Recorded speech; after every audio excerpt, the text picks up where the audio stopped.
గీతం యూనివర్సిటీ యాజమాన్యం విశాఖ ఎంపీ భరత్ కబ్జా చేసిన 55 ఎకరాల ప్రభుత్వ భూమిని మున్సిపల్ కార్పొరేషన్ కౌన్సిల్ ద్వారా ఎజెండా పెట్టి క్రమబద్ధీకరించడానికి టీడీపీ కూటమి ప్రభుత్వం పన్నాగాన్ని నిరసిస్తూ సిపిఐ సిపిఎం ఆధ్వర్యంలో ఆందోళన చేపట్టారు. ఈ కార్యక్రమంలో సిపిఎం నాయకులు మాట్లాడుతూ విశాఖపట్నం జీవీఎంసీ చరిత్రలో ఇది ఒక బ్లాక్ డేగా పరిగణిస్తూ ప్రజలకు ప్రభుత్వ ఆస్తులకు రక్షణగా ఉండాల్సిన ప్రజాప్రతినిధులు అయిన విశాఖ పార్లమెంట్ సభ్యులు మోతుపల్లి భరత్ ప్రజల భూములు 55 ఎకరాలు గత 20 సంవత్సరాలుగా కబ్జా చేశారని ఆగ్రహం వ్యక్తం చేశారు. గత వైసీపీ ప్రభుత్వం ఆ భూములను వెనక్కి తీసుకోగా మళ్లీ ఇప్పుడు కూటమి ప్రభుత్వం ఆ భూముల్ని జీవీఎంసీ కౌన్సిల్ ఎజెండాగా పెట్టి క్రమబద్ధీకరించేందుకు ప్రయత్నాలు చేస్తున్నారని విమర్శించారు.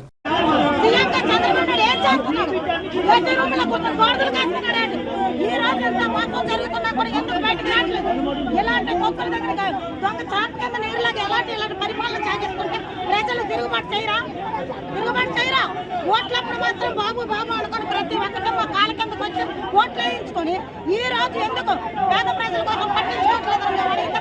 మీ పోలీస్ డ్యూటీ మా మీద కాదు, వాళ్ళ మీద ప్రశ్నించండి. అధికారుల కింద పనిచేయడం కరెక్ట్ కాదు.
ఉండాలనుకుంటే ఆ భూమిని పేదల పంచు లేదు, అవసరం లేదు.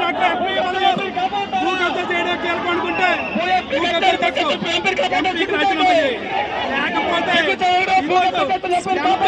చేస్తే ఎక్కడైనా కౌన్సిల్ కూటమి నాయకులు దాన్ని క్రమబద్ధీకరిస్తున్నారంటే మేము కానీ ఈరోజు భూ కబ్జా చేస్తుందండి.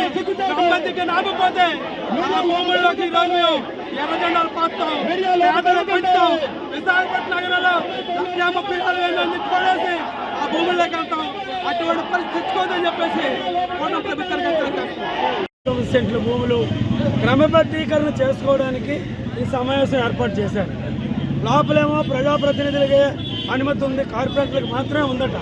ఎందుకంటే వాళ్ళే ఆమోదించాలి కాబట్టి మీడియా మిత్రులు కానీ పత్రికా విలేకరులు కానీ ఎవరిని లోపలికి రాకుండా చీకటి రాజ్యం చేసి ఆమోదం చేసుకుంటున్నారు. ఇది అప్రజాస్వామ్యం. ఇదే విధంగా పార్లమెంట్లో ఆంధ్ర రాష్ట్రాన్ని విడగొట్టారు. ఇప్పుడు అలాగే వీళ్ళేమో ఈ 54 ఎకరాల 79 సెంట్లు రెగ్యులైజేషన్ చేసుకోవడం కోసం ఈ పని చేస్తున్నారు. విశాఖపట్నం రూరల్ మండలంలో ఉన్నటువంటి గండార్లో గీతం విశ్వవిద్యాలయం పుట్టికే ఒక కబ్జా కోరు విధానం ఉన్నటువంటి 100% భూముల్లో 25% మాత్రమే జరాయితీ భూములు, కొనుగోలు చేసిన భూములు. తక్కిన 80% భూములు కూడా అప్పుడు ఎంవీఎస్ మూర్తి గారు పార్లమెంట్ సభ్యుడిగా ఉన్నాడు, కూడా చైర్మన్గా ఉన్నాడు, శాసనమండలి సభ్యులుగా ఉన్నాడు.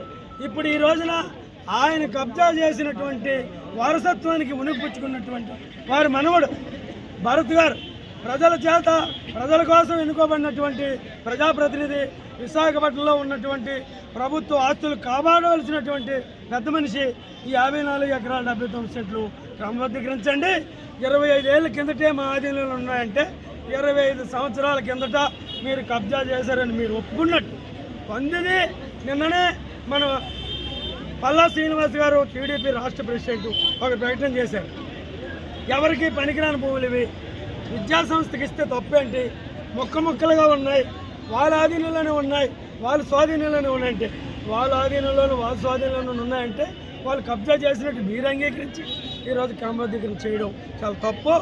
ఎంపీ గారే ప్రకటన చేశారు, మా విశ్వవిద్యాలయంలో పేదవాళ్ళకి స్థానం లేదు, గొప్ప వాళ్ళకి ధనవంతులకు మాత్రమే విద్యనిస్తాం, నాణ్యమైన విద్యనిస్తాం, ఉద్యోగాలు వస్తాయి. అందుకని ఈ భూములు కాజేస్తాం, అధికారం మాకుంది, మా ముఖ్యమంత్రి గారి కొడుకు నేను తోడల్లుడు. ఈ భూములు కాజేసే హక్కు మాకు ఉంది. ప్రజాప్రతినిధులు మేము. మమ్మల్ని ఎవడో మాట్లాడతాడు, మమ్మల్ని ఎవరు ఎదిరిస్తారు? మాకు కండబలం ఉంది, ప్రజాబలం ఉంది, అధికార బలం ఉంది, అధికార మదం ఉంది అన్న నెపంతో ఈ భూములు కాజేయడానికి చూస్తున్నారు. ముఖ్యమంత్రి గారు ఆలోచన చేయాలా.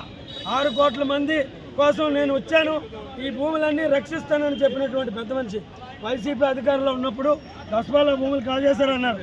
విజయసాయిరెడ్డి మొత్తం భూములు కాజేశారన్నారు. ఈవేళ మాటలు ఏమయ్యాయి? మీ పార్లమెంట్ సభ్యుడు 50 ఎకరాలు 55 ఎకరాలు మీరు రెగ్యులేషన్ చేయడం మీకు సిగ్గు అనిపించడం లేదా? మీకు ఏమాత్రం 6 కోట్ల ఆంధ్ర రాష్ట్ర ప్రజల మీద గౌరవం ఉంటే ఈ 55 ఎకరాలు క్రమబద్ధీకరణ ఆపండి, ఎజెండాలో రద్దు చేయండి, ప్రభుత్వ పరం చేయండి. లేకపోతే మీరు కబ్జాకోరులకు అండగా ఉన్న ముఖ్యమంత్రి, కబ్జాకోరులకు అండగా ఉన్న ప్రభుత్వం అని ప్రజలు నిర్ధారణ చేసుకుంటారు. ఈ దశలోనే ఈ భూములు స్వాధీనం చేసుకోవాలని సిపిఐ తరఫున జీవీఎంసీ దగ్గర నుండి నిరసన తెలియజేస్తూ మేము డిమాండ్ చేస్తున్నాం.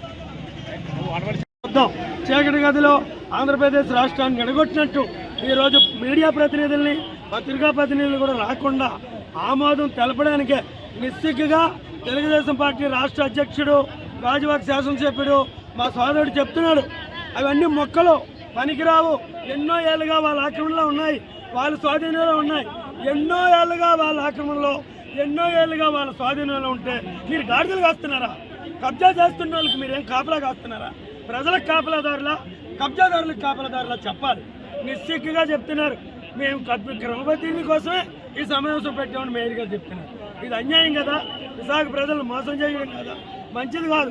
ప్రజల ఆస్తులు కాపాడవలసినటువంటి ప్రజాప్రతినిధులే భూ కబ్జాలు చేస్తే ఇంకెవడు ఆదుకుంటాడు? రాష్ట్ర ప్రభుత్వం ఆలోచన చేయాలా.